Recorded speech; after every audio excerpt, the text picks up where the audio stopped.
and relationship matters. We looked at compatibility the last time we met on this stream.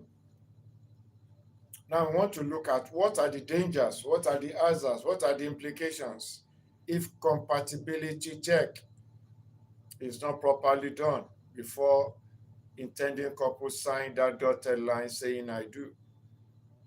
So this is basically for those who are dating, who are engaged, who are in courtship, or those who are desiring to get married, they're looking forward to it.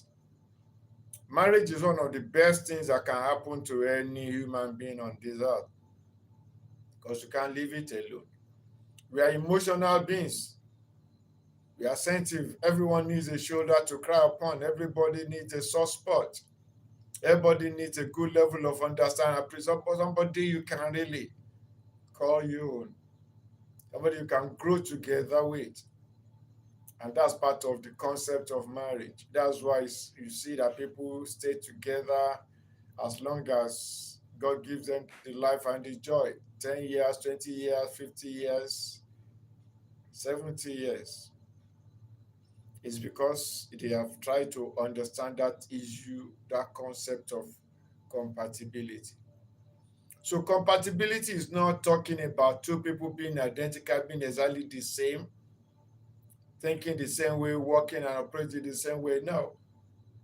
It's just looking at what are the values we share together and what are our differences, then see how we can work on those differences and see build a life, a home, and a living together. We can still work together on this journey. We have our differences, but we work with understanding, dealing with those differences, appreciating those differences, and see how we can still operate with those differences, how we can blend together. Life is give and take. It's not saying that, yes, I know it all. No, we're blending of knowledge, sharing of experiences, sharing of pain, sharing of joys. But it's been observed that people more often than not overlook this compatibility check. Get into the dotted line, but by the time they get inside the marriage concept, they are now on the marriage field, married home, married life. They now start to see some of these differences, some of these concepts, some of these ideas they could have checked and understood that when they are in courtship or dating. In that case, they will have enough space to think about them, discuss about them, share them together. But now they are already, like, before you start on that journey, check some things, check your engine. But now you have left the park. You are now on the highway. So to now stop and pause, that's why you see some people, they talk about irreconcilable differences. Some, because of the heat of those things, they could not really get sorted out. They end up separate for some time. Some separate for some time, then they try to cool off, try to now reassess themselves. After that, they now come back. That's why when couples get to the court, especially those who just get married, and they say they want to do, the court will say, okay, we have listened to you. However, just stay apart. It's because of the heat that is being generated with your relationship. Now, just stay apart a while, let the heat cool off, then reconsider. So they give them, I think it's around average of 2 years. Then they come back. And there's one funny one I watched on YouTube some time ago. This particular couple came to the court and said they wanted a divorce. Then the court gave them permission to get separated and live their lives. But on the date the court gave them, guess what happened? The lady was pregnant. Then the judge asked, what happened? You just said you not been divorced. Where do you get this pregnancy for? They both, the man and the lady, were smiling and chuckling. The judge was what? Even the audience in the court, they were just, everybody was saying, what's happening? What's up? Then the lady said, the man is the owner of the pregnancy, is the father of the unborn baby. Then the man said, yes. That means during the separation, when you say you are in, because you are still meeting and see, well, please carry your thing out of my courts. So you can see that's why the issue of compatibility is very important. It saves a lot of stress at the end of the day. It makes the journey of the couple much sweeter. But let's now see what happens when intending couples neglect or ignore this compatibility check. First, let's look. When you are entering a marriage with fundamentally different goals, what are the likely things to happen? Because when you are going to marry, you have to set goal. What kind of home are you looking at? What kind of life do you intend building together? What are your expectations of the man? What are your expectations of the woman? What are the expectations what kind of home do you expect to have in about 2, 3, 4, 5 years' time? So two people love each other. Yes, they love each other dearly, and deeply. But they want different things in life. They want different things. Their desire for things for life is still, the chemistry is good. You can say the biology is good, the physics is the energy, chemistry is the emotional, chemistry is the emotional game. So one wants to migrate abroad. The other one wants to stay in Nigeria or in their present country. You can see that difference. Now one is looking up, one is well, let's stay here and build it together. One is so patriotic, but the other one is well, this place is choking me. As soon as I get my, let's go and create a new life for ourselves outside. But in that case, if they have discussed it before signing the dotted line, it will be easier for them to handle. That is why you now have, in this case, one will just say, well, this place is choking me. I cannot stay because I get married to you, I die here. So that one will just find a way to travel out and not be sending message. He just say, maybe I'm going for seminar or workshop in the office. It will take about a week, not knowing that he already planned his visa to get out. After I get to the other country, he will not be telling, so darling, this is where I am. I will, when I've settled in, I will be preparing your own papers. You can see that's not the best. That's not what we want. That's not what they desired initially. Well, one desires a highly ambitious career, and the other expects a home-centered spouse. That is why, when couples now marry, maybe two of them are in the high-end industries. They are a very high-level career personnel. But two of them, their job is so demanding that they leave home very early in the morning, come back late in the night. So if they have children, who will take care of the children? So it's something they have to discuss. Okay, two of them are medical doctors. I know the schedule of medical doctors, their on-call duties and so on. And one is a nurse, the other one is a medical doctor. Their jobs are both heavily demanding. They work shift duties unless they have their own clinic. But until they do that, that's when they can exercise some competence. When you are working in, so you can see. So one wants a simple lifestyle, but the other wants a luxurious social life. Doesn't want to just stay put, just like partying.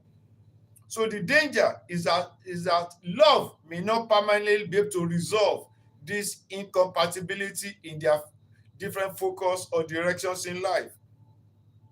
Well, another one is about children and parenting.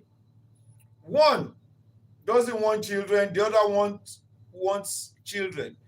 One wants just 1 or 2 children, the other wants about 4 children. So it's something they have to discuss and understand that if they don't settle that before they get married, then it will be a lot of things. I shared that in the other session that I had. This lady did not want to have children, but they did not discuss, he did not tell the husband. So while they were married, 1 year, 2 years, they have been going for fertility check. The tests have been showing that nothing wrong with two of them medically. Not knowing that the lady had continually be using contraceptives every time until the husband stumbled on it and said, "Hello, what?" That's after more than 2 years. What is this? What's this thing for? The man was paid. Then the other one, similar to that, the lady did not want to, she wanted to maintain her figure. She's a senior officer in her career. So if she get pregnant, that means she'll be taking some time off, and she loves her job. She just wanted to be on the field. She don't want to be doing the thing she likes so much. So what happened? She got to a pharmacy, got a doctor's advice. She now got a drug that can be killing the sperm of the husband. So she deliberately daily put this one in his tea or coffee, whichever one she prepared for him. So in that case, the sperm of the man or the semen will just almost be neutral. No viral sperm there. It was accidentally that the man just went to another hospital just to do general medical check, because he said, what could be wrong? Then when they were doing the test, it was the doctor that now called and said, "Excuse me, sir, why are you using this drug?" He said, "What's the drug for?" This one was found in your body fluid, and this one is something that is a spermicide. It's for those who don't want to have children, to make their sperm needle with have copulation normally, everything. So it's for those who have had enough children, they don't want to have any child again. That's when the man now had to put powerful CCTV cameras, hide them in different corners of the house, especially in the dining area. So he now discovered what the wife used, and in the kitchen, that the wife used to just put some things, and when he now one day just ransacked the house, now found where she kept the thing, and went to the pharmacy, and it was more enlightening that this is what it does. So it can be as bad as that if care is not taken. What about if this thing has side effect? Because before you go for birth control in any hospital, they will do check for you to know which of them will they prescribe or to give you. So, do we both want children? You need to ask and discuss it. How many do we want? When do we want to have it? Some, they will not start to have children until after 1 year or 6 months into the marriage. You want to spend the first 6 months or the first 1 year to get to understand each other and settle some things to have a more balanced base, so that when the children come, it will be relatively easier for every one of them. So what happens if conception becomes delayed or becomes difficult? Do you still love me? Do you still appreciate me? So how do we discipline the children? All these things, who take primary responsibility for the children? And what happens when our parenting philosophies differ? These are some of the things that need to be discussed. Now, what about financial incompatibility? What about one partner may be radically regarding spending and saving? The other one may like spending. The other one may like saving more than spending, may like to work to invest more. The other one will just say, well, I cannot be stressing myself. What am I working for? I have to enjoy, so that the saving ability becomes very low. But the other one is one that has high dream to say that maybe I just want to work for 5 or 10 years maximum, then have enough saving, then start my own business. So all these things count. Then what about debt? Collecting loans. One may not mind collecting loans. Even CBN, Central Bank of the country, the National Reserve, American government get loans. They are indebted, foreign debt. Nigerian government gets loan, get foreign debt. Everybody gets loans. So what is it? I need money, and I see where I can get, like here in Nigeria now. Different companies now flout to loan. Come and get loan. You just see it, even freely. You see it on YouTube. They just advertise. rent money, this one money, even the banks. Small time, you just see where you have qualified to get loan for this 500,000. You can qualify to get loan 200,000. They're not pushing it. And if you say one man made a mistake with one of these new finance houses, they told him, well, they flagged it at him that you should come and collect loan, maybe about 1 or 2 million. But he said he didn't want up to that for his business. So I think he applied for maybe 500,000. But they ended up sending him 2 million. He said he communicated back to them. He didn't want up to that level. They said, no, we have sent it to you. So the man just said, well, he just took what he wanted, kept the remaining in the bank because they will charge you interest.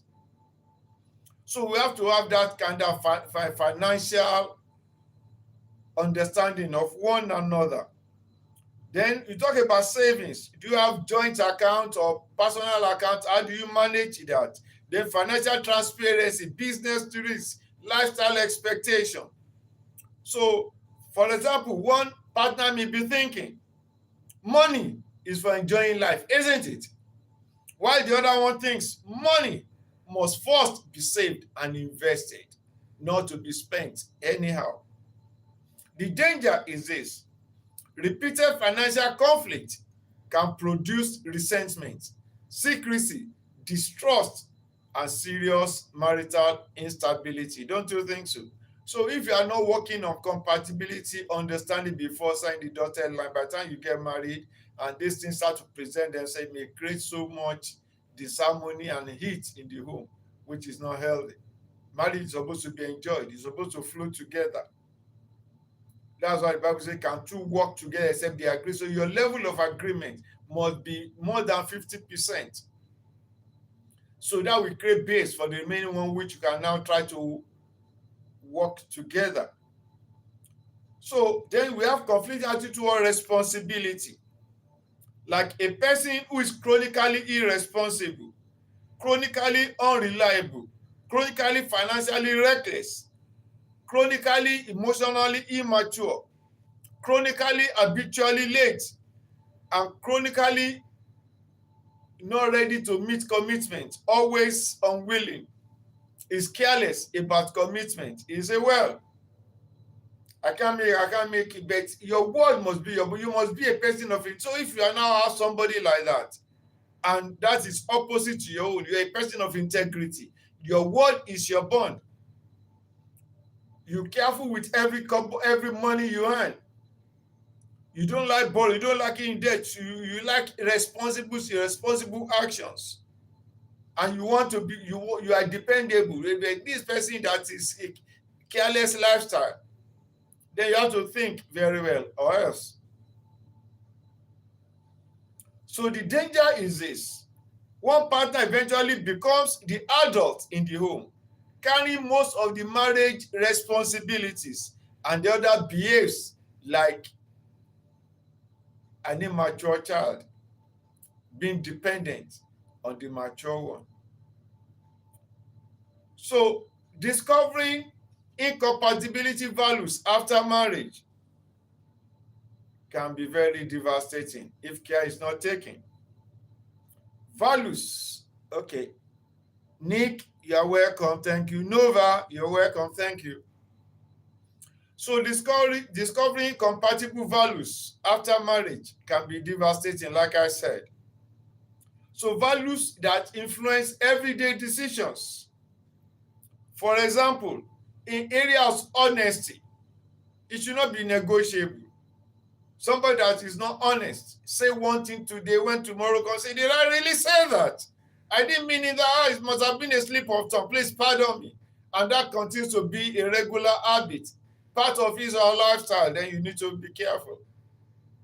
Love may not be enough. The love will be on strain, because if you leave somebody that is a dishonest person, it's a dangerous lifestyle. Somebody that plays with infidelity, and you are saying that it will change. You can't change an adult. Like we say in Yoruba, ẹja gbígbẹ ò ṣeé ká. That is a smoked fish, a dry fish. You cannot bend it to any shape.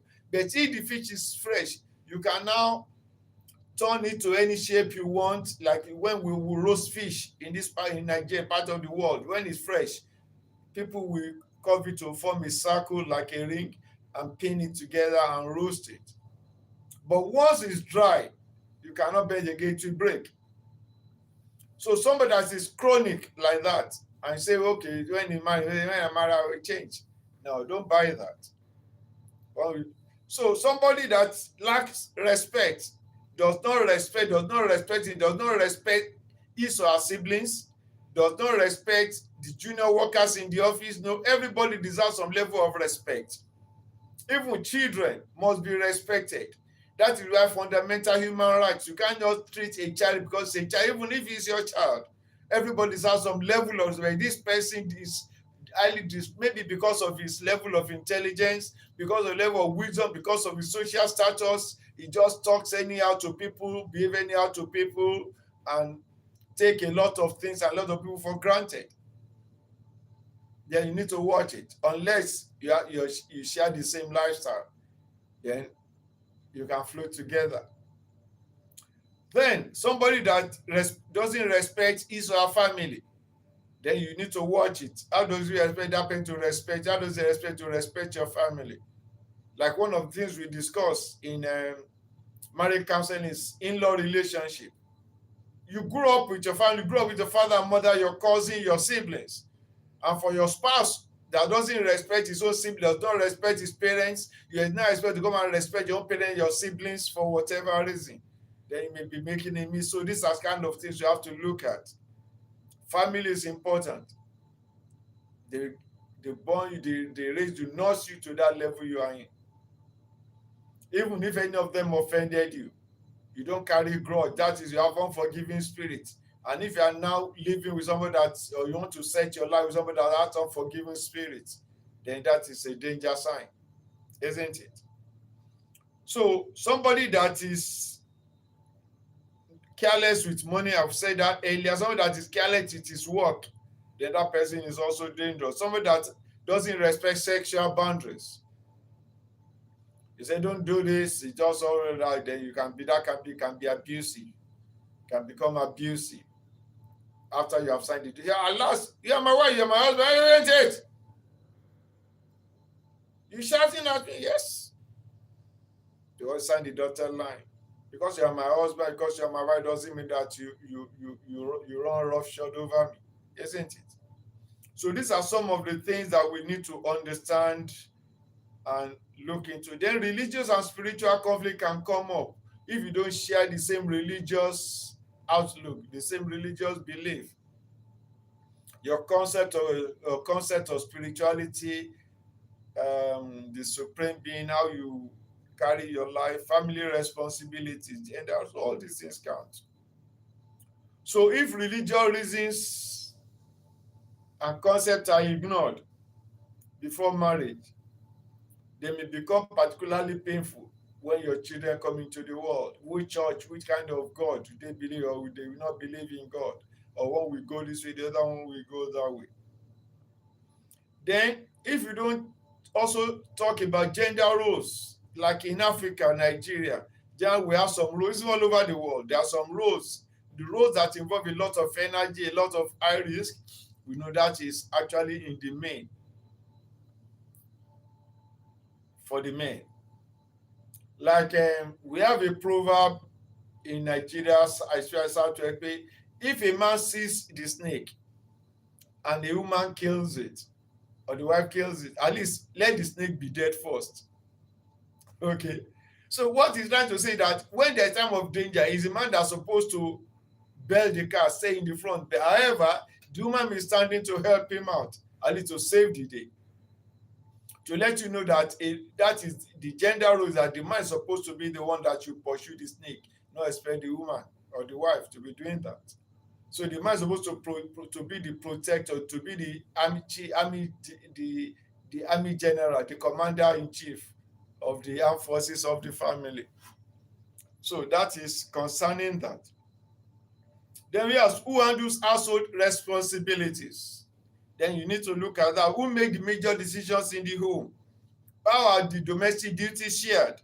How do we manage the finances in the home? What happens when both of us have demanding careers? What do we do? So each person entering into marriage believing that each other will later conform may be a big mistake. These are things you need to iron out before you sign that dotted line. I do. You can't say after we've signed now say, okay, well, now I think you have to leave that job so that I can take care of the children. You know, my job pays more, my is more demanding, and I can't give that one. So your salary does not cannot maintain this home. So me, I'm working in this multinational. See, what they are paying me is twice your own. Do I leave that one and come and stay so we won't be able to take care of the needs of the home? Things are but if these things are discussed, it won't be. Then we have sexual incompatibility. Some may want sex more, another one may not want it more. So tastes differ, but these are the things you also need to look at. So expectation concerning intimacy, you need to look at that, the frequency, the affection you show to one another. Then respecting of sexual boundaries should be then fidel. Then all these things are to be looked at, or else the danger is in persistent sexual dissatisfaction in a marriage can lead to frustration, can lead to emotional distance, can lead to resentment, and make the other one partner that consider himself being denied vulnerable to infidelity. He said, well, you are the one that caused it. You push me out, isn't it? When you always tell me you get tired, you are the boss in the office, you are fagged out, you're this one, you do that one. Like the woman will say, are you sure you are not sleeping with your PA in the office? Because each time you come, you say you fagged out. Me, do you want me to go and get another man outside? And vice versa. So these things, emotional incompatibility, one person may communicate openly, the other one may like an introvert. But you need to understand before you get married. So the one that doesn't speak much, try to just know how to draw him or her out, make to engage and have a smooth communication. So one may frequently need reassurance. Like some grow up to be independent, some are dependent. Like in some families, everything they always discuss, but some people they train the children to be on their own. It's only major decision that when you get stuck, you come back for advice or guidance. But in most instances, learn to sort out yourself. Then we stop at this, then we continue here tomorrow. So poor conflict resolution. Yeah, there is bound to be disagreement.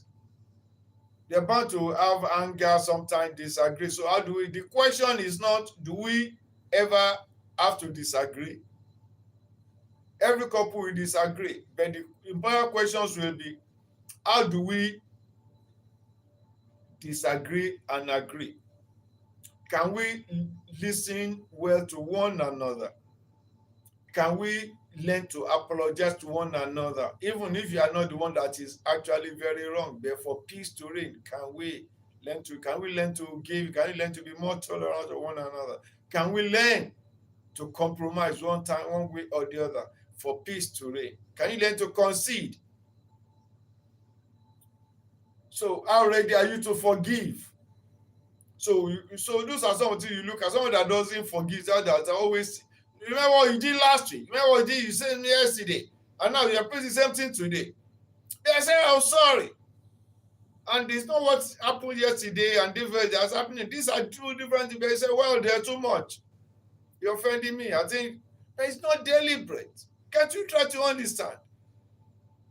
So someone that is always keeping record of you, then you need to watch it or else. So these are things that we need to. So the danger is this: two loving people can destroy their good relationship through unhealthy conflict pattern and poor conflict management style. Once again, this is your counselor on Nuga Reflection. My name is Nuga. Okay, so share your questions and your comments until we meet again. Thank you and God bless you.